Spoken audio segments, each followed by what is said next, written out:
Hello there. My name is Harlan Ellison. I'm a writer. I write books, I write movies. I've been doing it for about 35 years. They tell me that I'm world famous. I guess after 42 books and being translated into 26 languages, there is some small claim to that. My listing in Who's Who is larger than Ronald Reagan's, but we need not go into that. Let me point out this wall here in my study, in my library. This is a wall of books of art, ranging from alphabetically Art Deco at the top to, say, Van Gogh down at the bottom. But over here, in these two large bookcases, are titles that deal with comic books and comic strips. Now, there's a reason why they're together. It's not by chance. For me, comics have always been a kind of art, a very serious art. Here in America, for a long, long while, people thought of comic books only as throwaway, transient, kiddie stuff. But in Europe, where comic book artists are treated as classical artists, they recognize the importance of this Native American art form. Now, you may find it peculiar that I call this a Native American art form. You see, there are only 5 really Native American art forms, ones that we've created ourselves, that are ours. There's the banjo, there's jazz, there's musical comedy as we understand it today, the mystery story as created by Edgar Allan Poe, and comic books. Now, I'm 52 years old.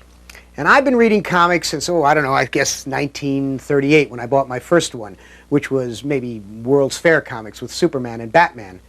You may say, how peculiar for someone who likes to think of himself as one with Kafka and Poe to be thinking of comic books seriously. But let me tell you, I'm a comic book fan. I love comic books. Comic books were the training ground for me in terms of ethics, in terms of the things I learned about courage, good and evil, what heroism was, right and wrong. Comic books are the Grimm's fairy tales of the popular culture. They're done by serious people who care about the work they do, even as Van Gogh and Magritte and anyone else did. Today we're going to show you the work of 10 of the most important comic book artists who have ever lived. One of them's a Canadian, one of them's a Frenchman, the other 8 are Americans. This is very important stuff. Please stay with us. You're going to have a wonderful time.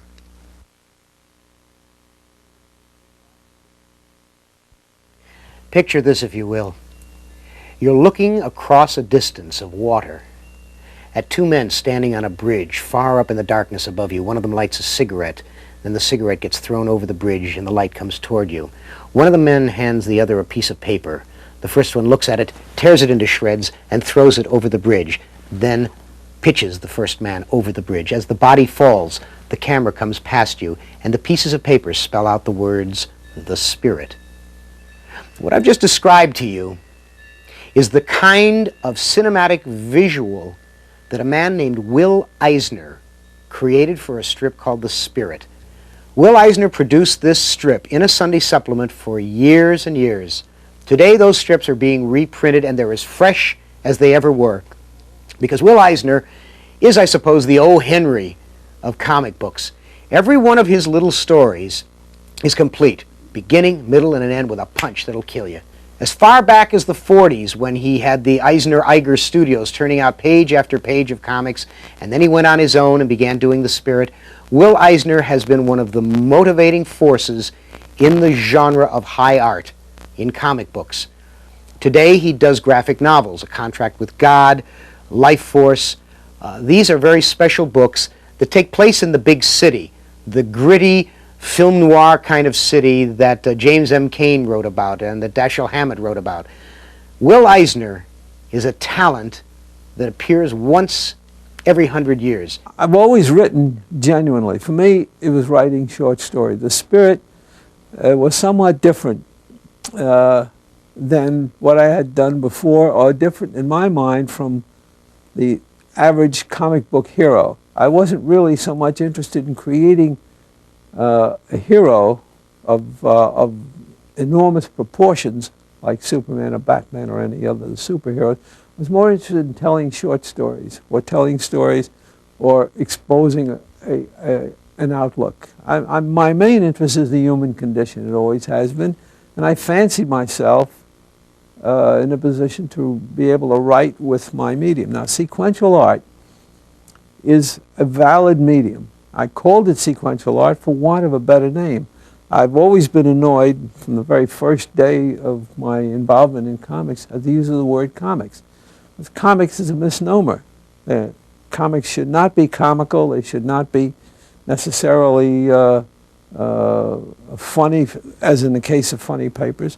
This is a valid medium of expression, equal in respectability, if you will, to words without pictures or to film.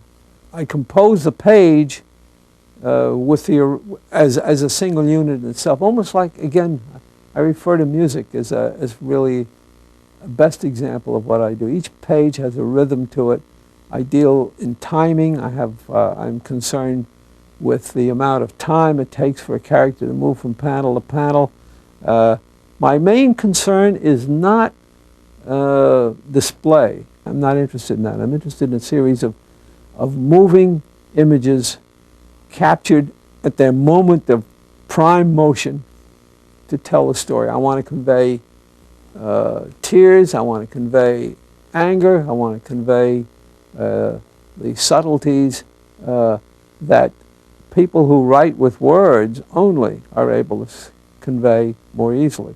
Visual communication is the name of the game in this field, and that concerns me tremendously. I watch very carefully whenever I'm walking in the city or anywhere what people do and how they do it. It's because it's how they do it, how they stand, their postures, their gestures, that communicate their inner feelings. I think of a panel as a stage with the proscenium arch and everything, and I arrange my figures in a panel in the same manner as a director would arrange actors on a given stage with entrances and movements. As far as lighting is concerned, wherever possible, I prefer to use theater lighting. I learned during the Depression, when I did some stage sets, that an enormous amount of scenery, an enormous amount of storytelling, visual storytelling, an enormous amount of environment can be suggested by clever lighting and by an arrangement of shapes and forms. I enjoy what I'm doing. I feel fulfilled when I've turned another corner, and there's just so much more yet to do. This medium is just at its infancy.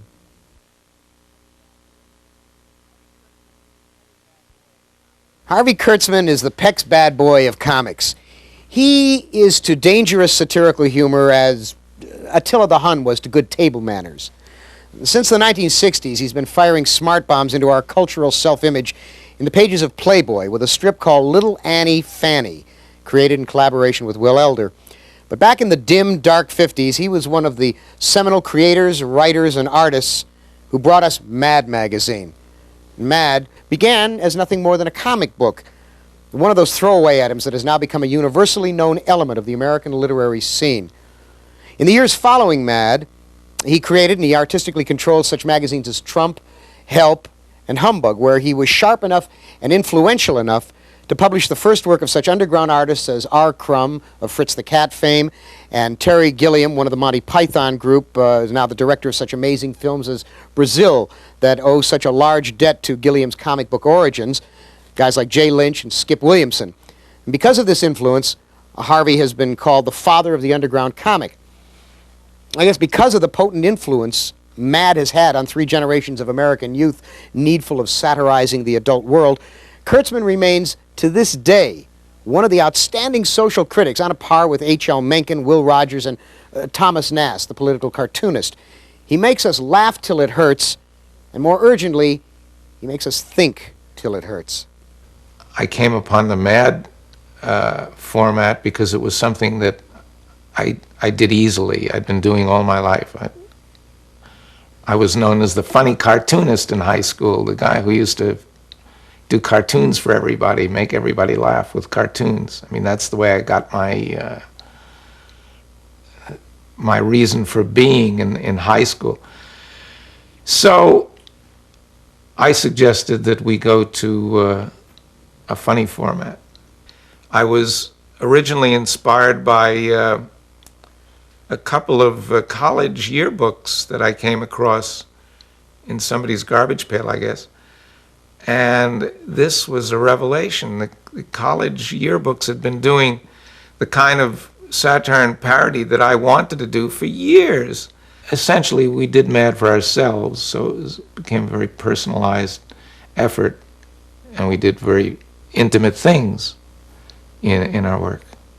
I liked Wally Wood's superhero stories that he did for Mad. Of course, Willie Elder, my ever loving partner, he would come up with these funny little asides that he set the style of putting 1,000 little gags per square inch. And Jack Davis, of course, was with his very slick, smooth technique, and his marvelous brushwork and his humor. Jack was always a very humorous guy. There's so many things that were good. I get a great sense of satisfaction out of what Mad is supposed to have done. Sure, be a fool not to. If I didn't have that, what would I have? Little Annie Fanny. The way Little Annie Fanny started was, this was long after I'd left Mad. I'd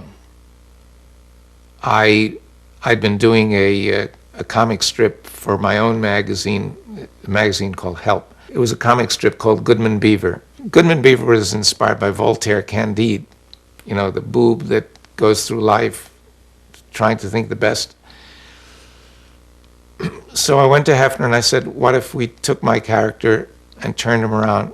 Actually, it was Willie and myself that did Goodman Beaver. We turned him around and made him a woman with the same personality, the same problems. And Hefner said, bullseye, and that's the way it started. The way humor works to me is you do something to your reader or your audience that fills his balloon. It's as if you store energy and then release it with a bang. That's the basic structure of a joke, of a funny story. You invest your reader with some kind of energy, and then you do something to explode that energy, and that gives your reader a happiness, a good feeling. And that's to me that's what humor is all about.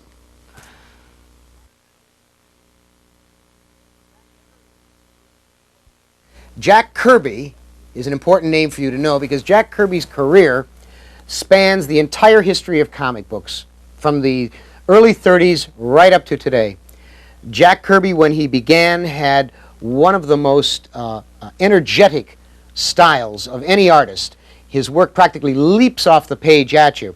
In the 60s, he went to work for Marvel Comics, where he created the Fantastic Four, the Hulk, the Silver Surfer, and a host of other characters that you all know, in collaboration with a man named Stan Lee. This was the basis of the new Marvel House of Ideas, and it again revolutionized comics. And Marvel Comics became the most popular in the world. In the 70s, he worked for another comic house, DC, and created the Fourth World, Kirby's Fourth World. There were three comics, the Forever People, the New Gods, and Mr. Miracle. And in this triumvirate of comics, he created a whole new universe of characters with a lifestyle and with a philosophy that was his alone. I see that story first. I feel that story first. I know those people first. When I put them down, they've already lived. And I put them down as I'd like them to live on those pages. My stories are very sincere. My stories are people's stories. And there's elements in my stories that are very, very real. And it doesn't matter what the subject is. And I've done stories in a wide range of subjects. My inspirations were the fact that I had to make sales,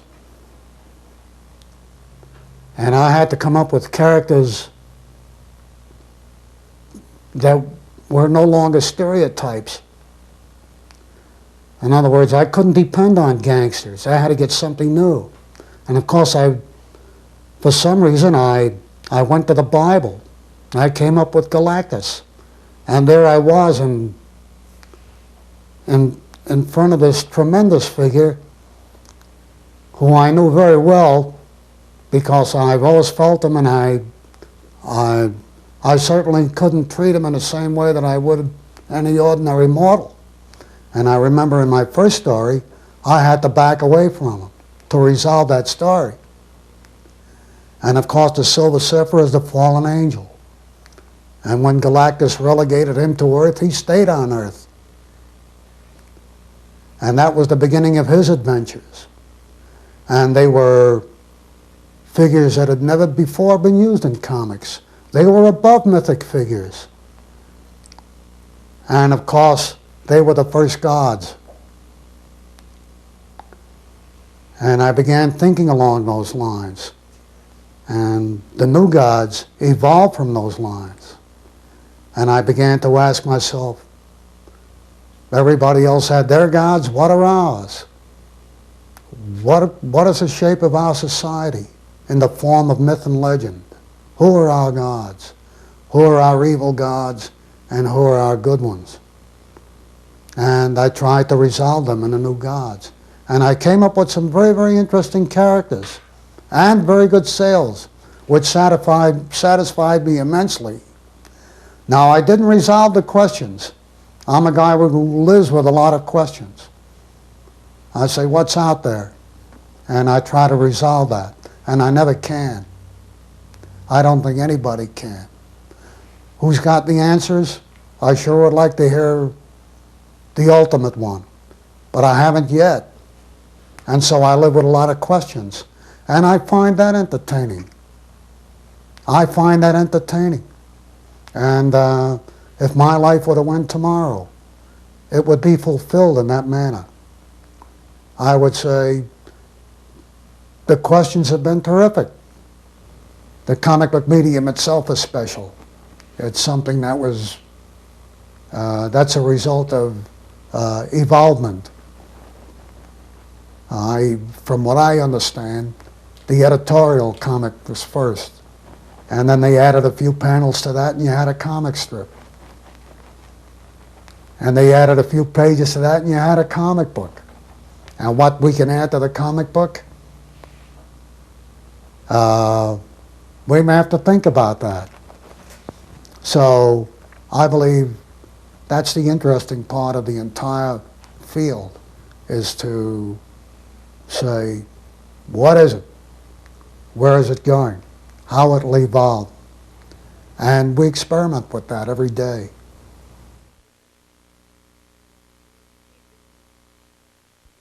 Steve Ditko began his career in the 50s and enjoyed enormous popularity almost from the first because of his style, which seems to cram into one panel more than any human eye can contain. He went to work in the early 60s for Marvel Comics, and there he was put to work on a number of different strips, most importantly, Spider-Man.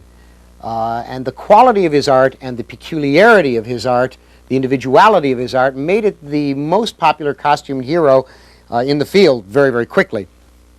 But it was his work on a character called Dr. Strange, a magician, a mage, a man who was possessed of supernatural powers, that brought him into the greatest prominence. He's an interesting man, and the strips that he creates of his own, when he's not just illustrating other people's writing, are very interesting. He has a very highly defined sense of good and evil, right and wrong. There are no gray areas for him. There is a character called Mr. A that Steve Ditko created that would give Charles Bronson nightmares for vigilantism. To Steve Ditko, the artist is the work, and the work is the telling of the story. And to this end, he would like to make the following statement. Mr. A is based on Ayn Rand's theory of justice, on Aristotle's law of identity, his definition of man, and his view of art. Aristotle said that art is philosophically more important than history. History tells how men did act, art shows how men could and should act. Art creates a model, an ideal man as a measuring standard.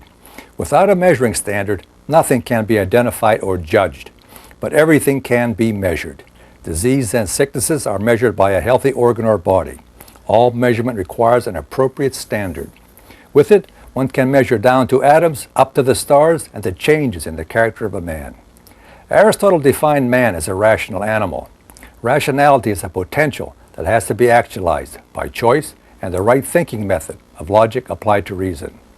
The standard of measurement for all is a rational logical ruler.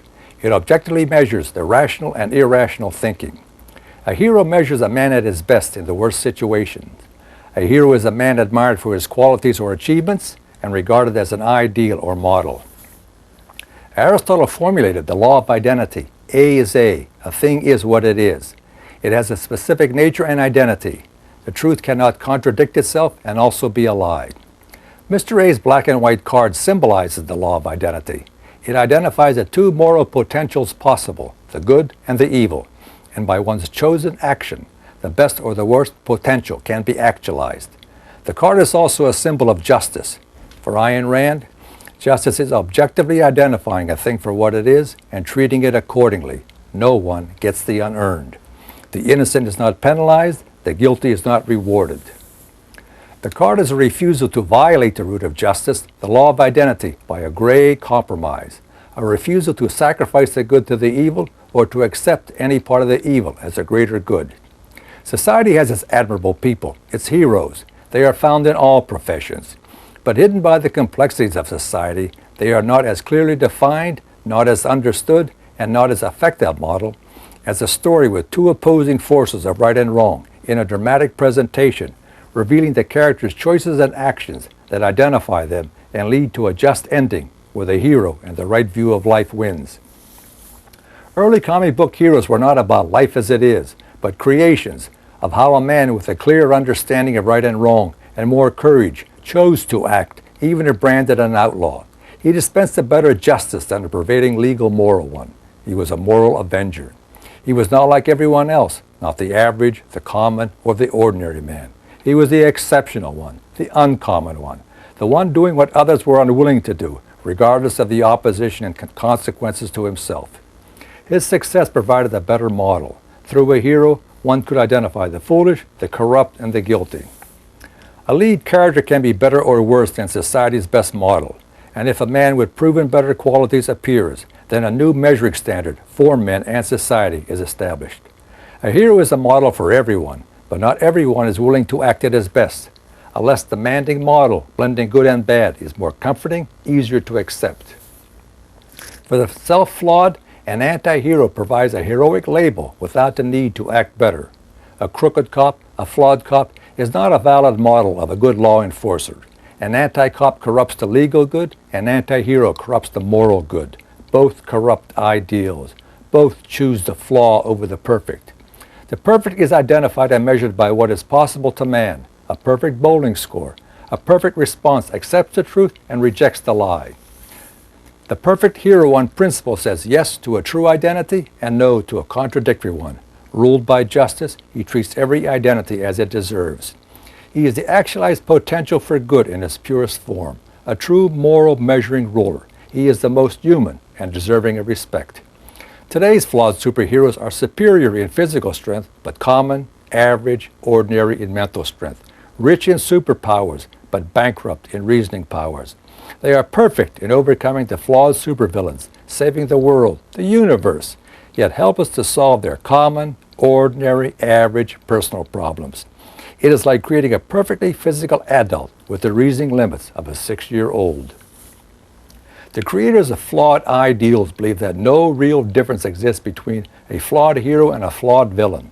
Both have some good and some bad in them, so they blend into a grayness where no one is better than anyone else, and where the worst can justifiably claim that he is as good as gray as the best.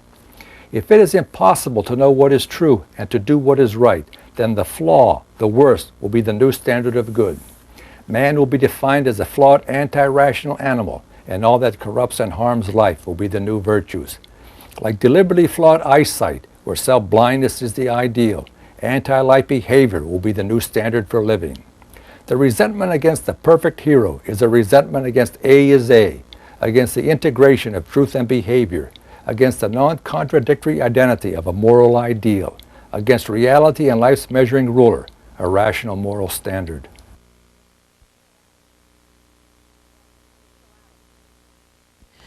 Neil Adams brought realism and believability to the superhero genre when he began working in comic books in the mid-60s. He changed the face of the art form by coupling photorealism with dynamic action. In the pages of a comic called Dead Man, he began experimenting with page layout and form. And he did some astonishing work with Denny O'Neil on Green Lantern and Green Arrow. Very high social conscience in that strip, all through the 60s during the days of upheaval in this country, reflecting what our nation was going through. And then he went to work on the X-Men and the Avengers. And then, most importantly, he rescued the Batman from the swamp of television camp to which the Batman had sunk. And he made him once again the Dark Knight detective, a creature of night in the city, a creature that criminals would fear, the Batman we know today. He's currently publishing his own line of comic books for Continuity Graphics. Dead Man was an opportunity to experiment with page format and layout.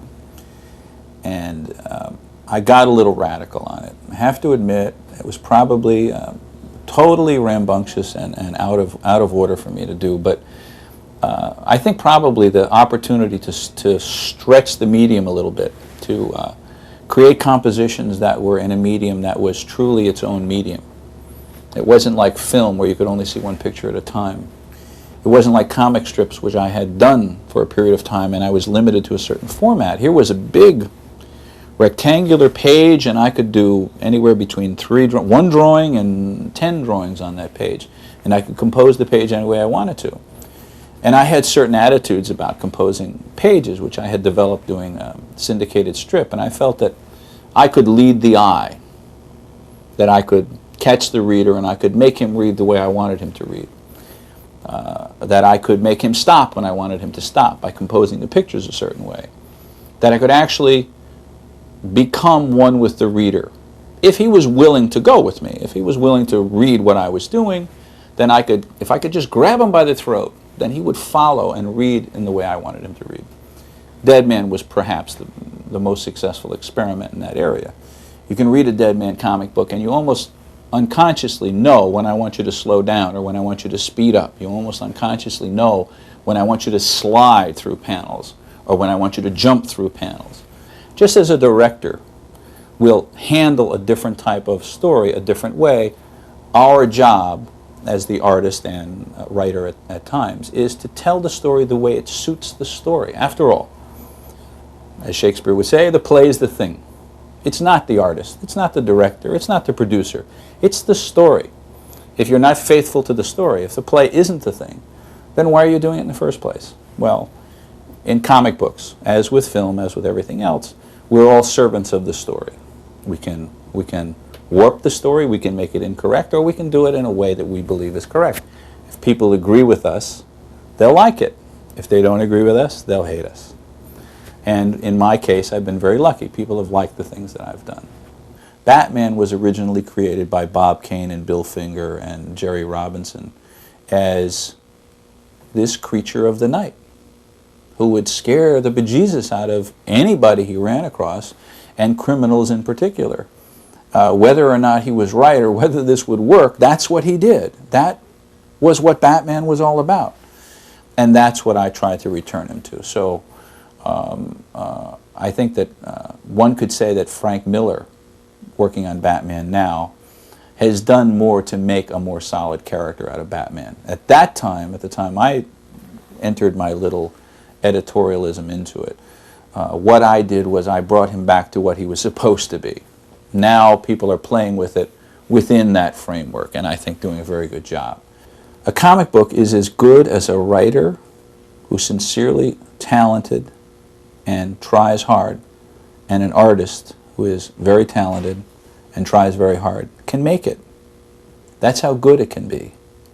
So if you put a good artist and a good writer together, and they try really hard to do something good, it just got to be a good comic book. And it can't be trash. It can only be viewed as trash by people who think of it that way. The things that are presented in comic books are good. The ideals are real and good. And kids like them. They're, as far as I know, the only medium outside of perhaps movies, the only reading medium that a kid will take money out of his own pocket and buy. Because he wants to read it. He'll even go to the dictionary to look up a word so he knows what this guy says. There's something important there. And Europeans think Americans are missing the boat. Maybe we are.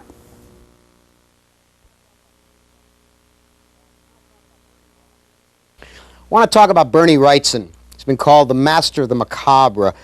He's been influenced by the classic horror films, the black and white Universal films, and EC comic books of the 1950s.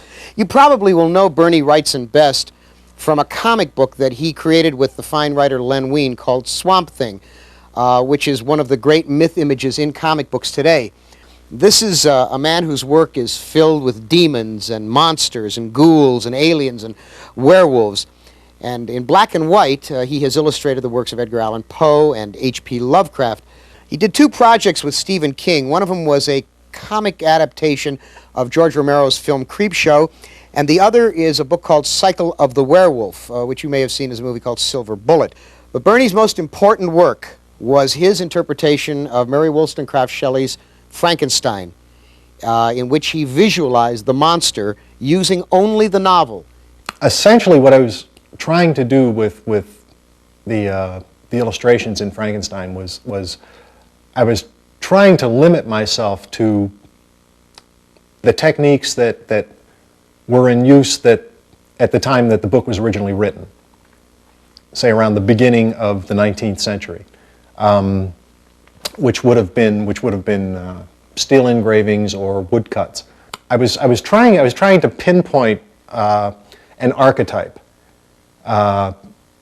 Trying to put myself into the mind of Mary Shelley, maybe more into her time, of what would have been frightening to someone in Mary Shelley's time. I think painting is probably a more natural way of reproducing an image on a two-dimensional surface, whereas working in line just goes completely against all the rules. I mean, my hand exists in space as form and tone and color and bulk. It doesn't have a black line around it. It doesn't have little lines cross-hatched across it to make this side darker than that side.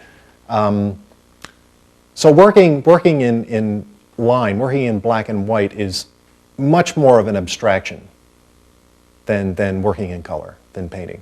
As far as being a picture maker or an image maker, what always comes first is a picture in my mind. I always see something very definitely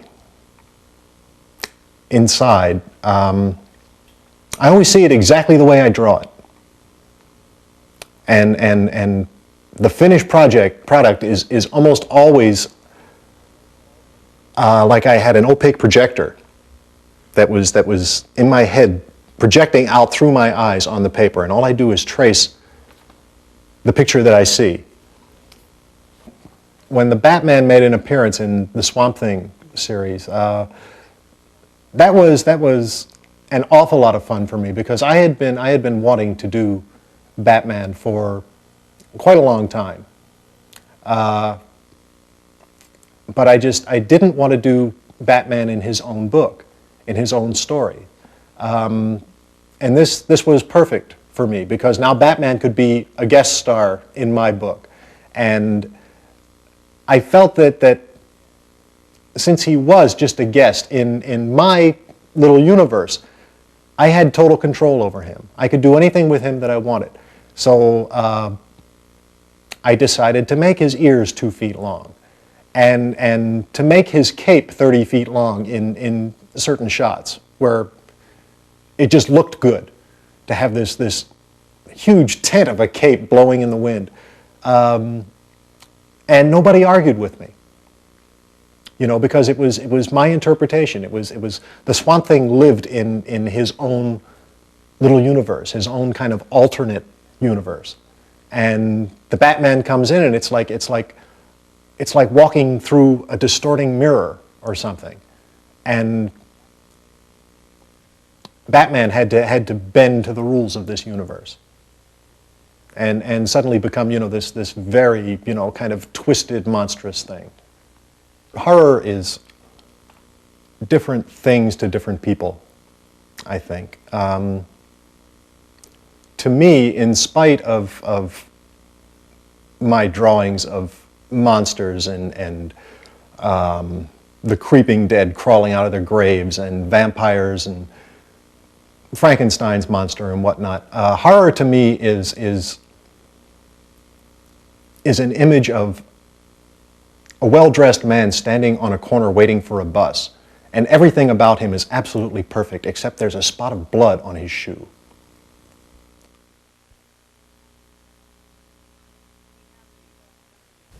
We have a gentleman from France with us today. His name is Jean Giraud. He's also known as Moebius, or Mobius, depending on how well you speak French. And he's considered to be one of Europe's greatest illustrators. His styles are as varied as the many names under which he's worked.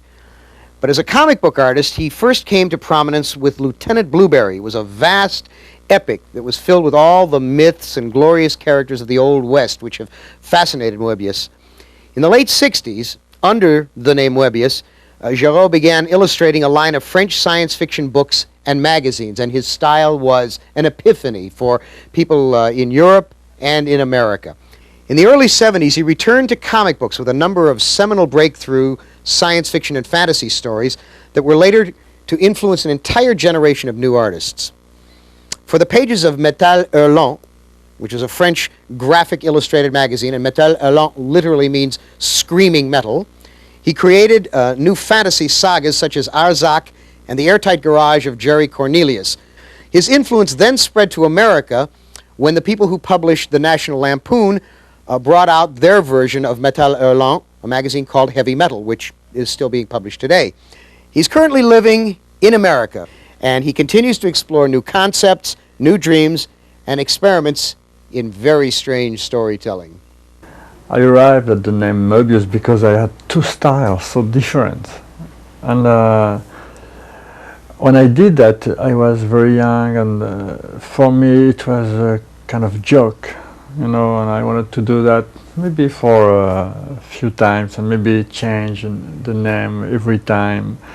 And I was not looking for fame and fortune. I was only trying to have fun. I had to do something because I was involved in kind of commercial art, very specific in point of view of style. I wanted to escape that. I wanted to be free and to start a story in a style, maybe finish in another one, and not to know exactly what I was doing, you know, trying to dream awake in the drawings.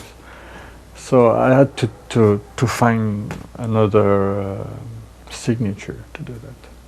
Arzak is the first result of that direction. You know, the first story really with a good structure and with the complete freedom into that new country of dreams. So it's it's crazy story. It's very famous in France. The comics gives to the artist a very interesting field of expression and research, and everything is possible. Everything. You can be very small or very big, and you can be very modest or very ambitious. You can you can stay in a regular style, like everybody, doing your best in that way, or you can escape and be completely unusual and incredible. You can give more to the words and give more to the drawing. You can do everything. But you know, it's like in any art. The possibility of the art are big, but the possibility of the artist are maybe are bigger or smaller. It's the artist who have the possibility to append, to make a pressure in order to be more responsible of what they do. Because to be more responsible is to be more adult, to be more mature, to be more evolved. If you don't want to be responsible, if you only want to make a job, to have money, to feed your family, it's a kind of responsibility too. But if you want to stay in that field, all the comics will stay, you know, that because it's not the publisher who will push, and it's not the public, it's the artist. The artist must be the warrior, you know, who fight.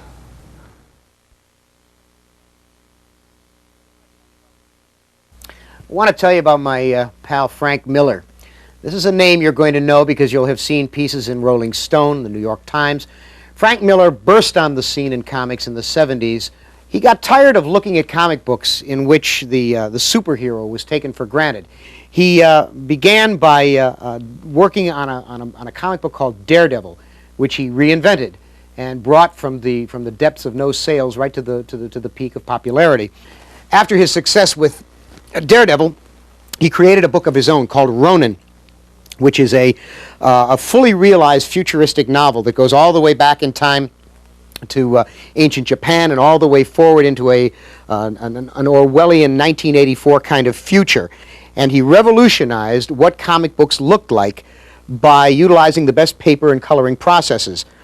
Then last year, he took one of the most deeply established icons, Batman, and he said, what would this man be like as he was nearing 60 and had not been a crime fighter for, say, 10, 15, 20 years?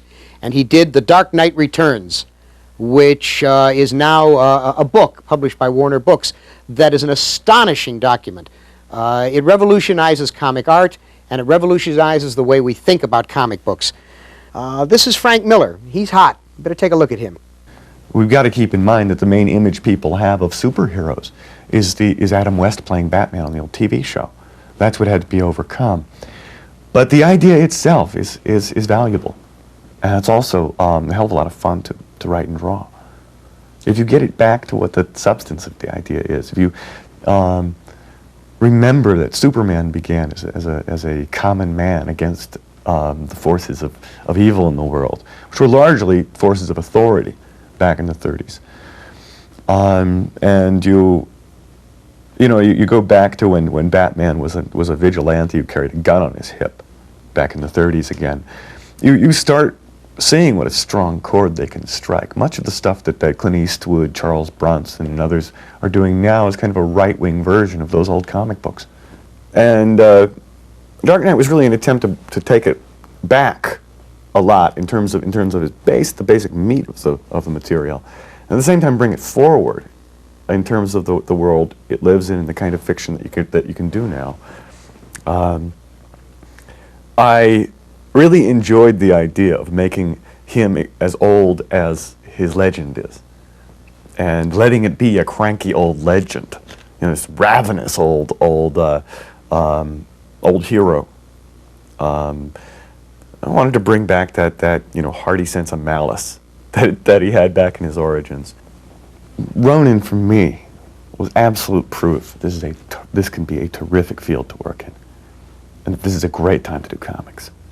I had a publisher give me free rein creatively to terrific production values. I was able to work in collaboration with Lynn Varley, a painter who was able to bring unheard of dimension to the color art.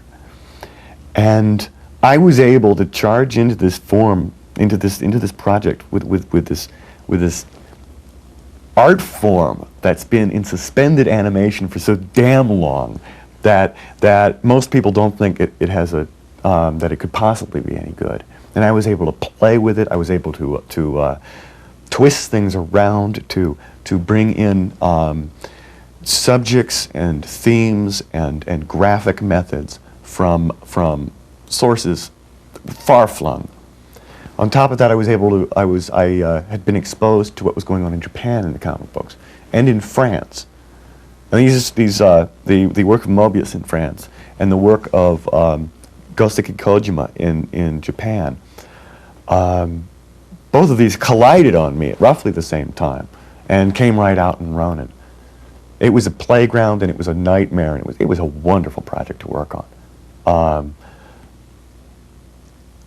Nothing could have taught me more. Nothing could have made me feel better about the form, or make me feel more committed about this as my art form than Ronin. In the 40s, when comic books started really taking off, there was an assembly line system set up in order to produce them more rapidly. And since comics have generally regarded themselves as junk quality, it was not that much of a consideration. The outstanding comics have generally been done by one person who writes and draws, Will Eisner being a preeminent example. I believe it is one art. However, I don't believe that that's the only way it can be done. And my collaborations with Lynn Varley, with David Mazzucchelli, with Bill Sienkiewicz, have taught me that thrilling things happen when another artist is at work. When you're playing off somebody, when you get those surprises and when you get those problems you kind of solve. I think it's too early, for me anyway. Certainly for me, to make any hard and fast statements about which way the art should be done better, because every project I do seems to be different. I'm also very new at this. And maybe I could give you a better definition of the best way to do the form in about 30 years, so get back to me.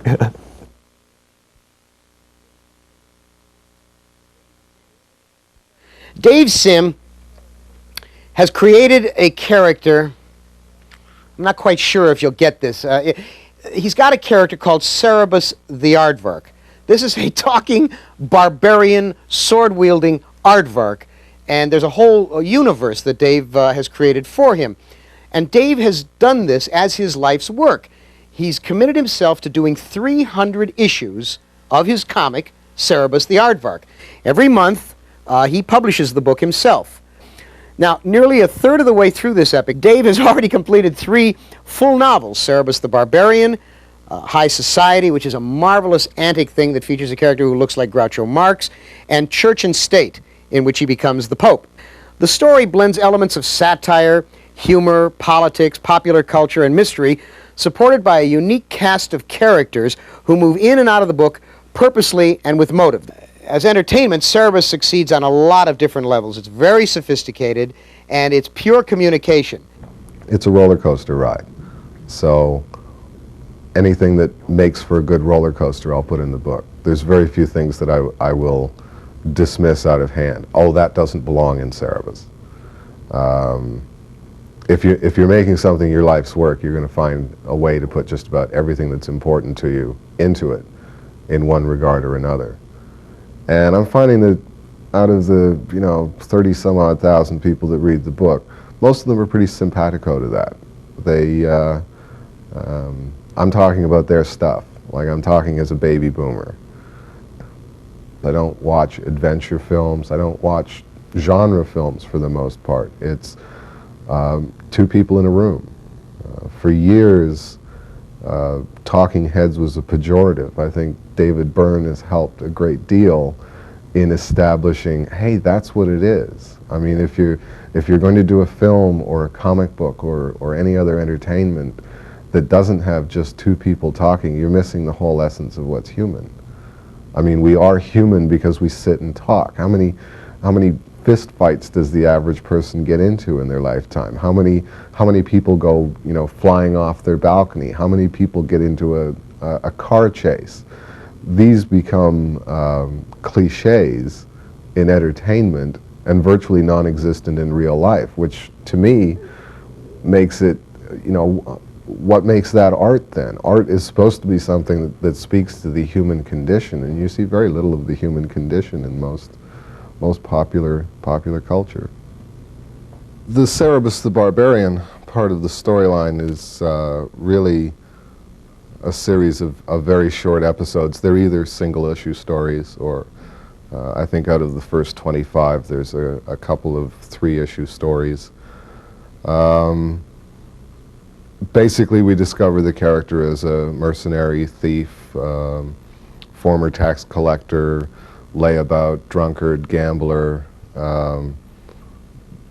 basically unsavory individual, no ambition, no place that he wants to go. Through the course of high society, he arrives at the Regency Hotel, still very much the barbarian. I mean, the desk clerk says, you know, if you leave your bag, someone will take it, and he says that's why Cerberus is keeping it with him. You know, it's a way of establishing that he's really not in this league. But then, because of previous political connections that he had through the Cerberus the Barbarian story, it becomes apparent that he's thought of as some very canny behind-the-scenes manipulator, you know, one of the chosen successors to the powers that be, all of those kind of things. He changes as he goes along, pretty much as the winds shift. He's in a lot of ways, Cerberus is the consummate politician that way. Whatever he sees happening, or whatever phrase he picks up, or whatever he will use to death. So it becomes sort of a cross between Richard Nixon and Chauncey Gardner. You know, it's somebody who really doesn't know what he's doing, but somehow everything keeps rolling his way. It strikes me as a kind of an interesting thing to document for 26 years. 26 years.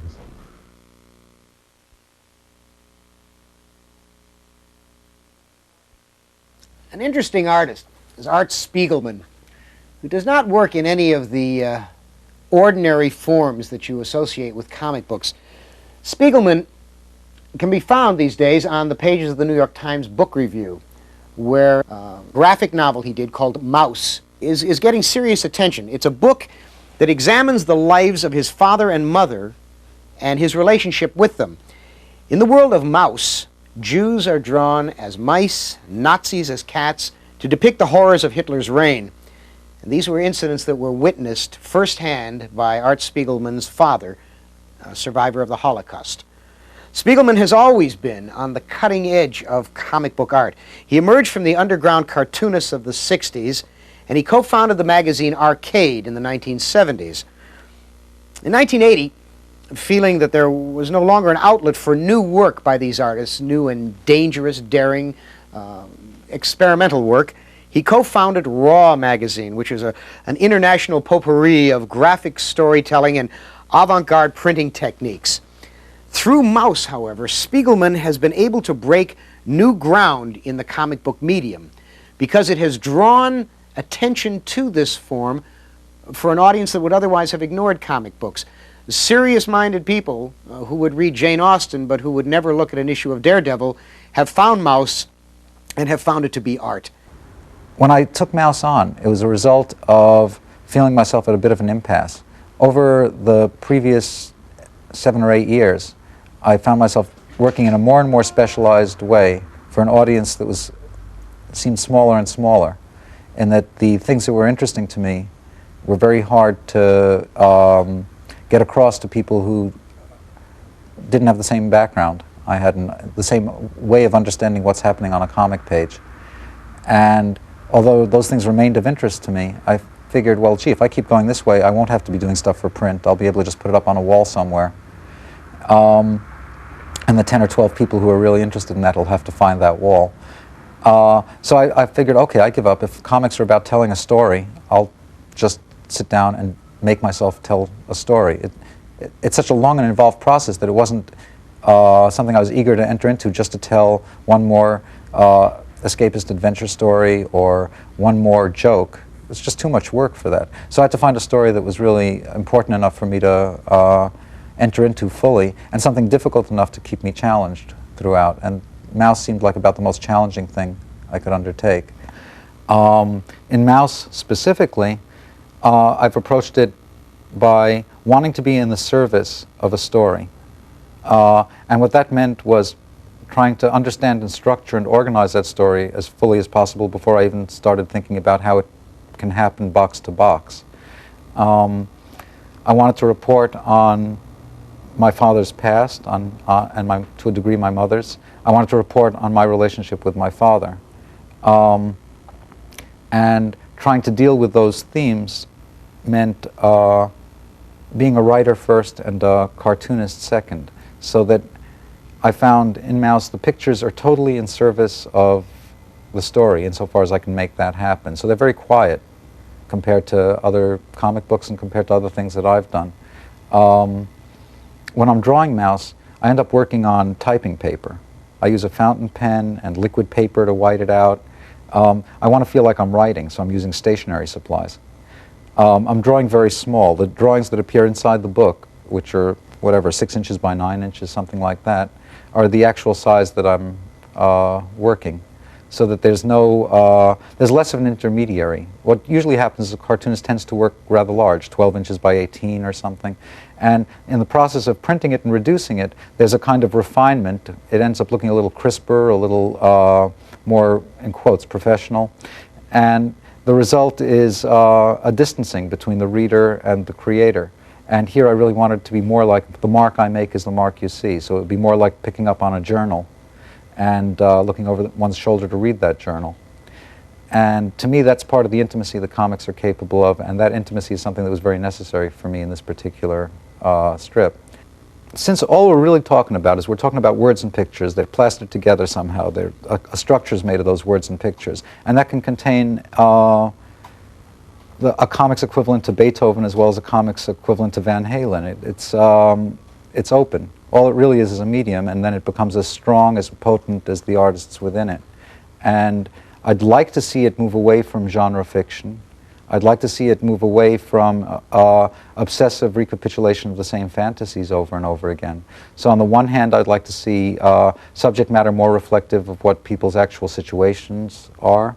I'd like to see it grapple with more difficult moral and political issues.